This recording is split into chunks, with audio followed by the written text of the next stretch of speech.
Hello, my name is Amy Marina Lopez, and today I'm going to talk about how are events and decisions in the United States affecting minorities today.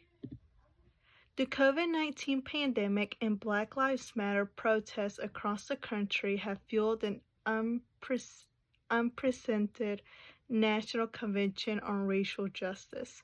However, this national disclosure often ignores how historical and institutional dynamics produce cumulative and persistent disparities for Latino communities in this country.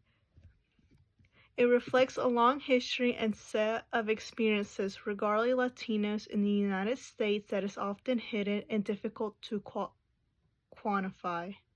History and research show that one thing is clear: past policymakers' action, sometimes intentional and other times not, to exclude, suppress, and authorize people of color have shaped the Latino experience in this country as they have shaped the experiences of other communities of color.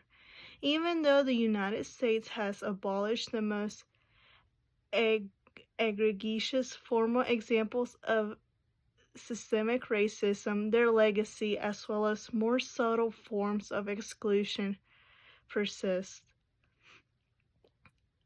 Understanding systemic racism and resulting inequality in Latino communities offers a primer for understanding the ways that systemic racism has impacted for Latino communities.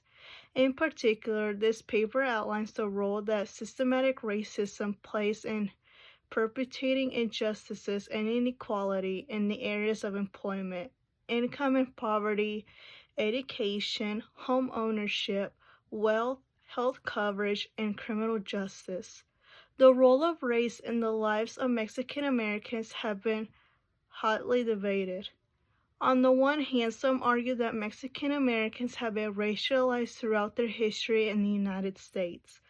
Their long and continuous history as labeled migrants destined to jobs at the bottom of the economic hierarchy and their historic placement at the bottom of the racial hierarchy, preceded by the conquest of the original Mexican inhabitants in what is now the U.S. Southwest, have created a distinct racial category of Mexican in the popular imagination. While not as heavily excluded from economic and social integration as African Americans, Mexican origin persons have encountered several racial barriers which have structured opportunities for them. Thank you.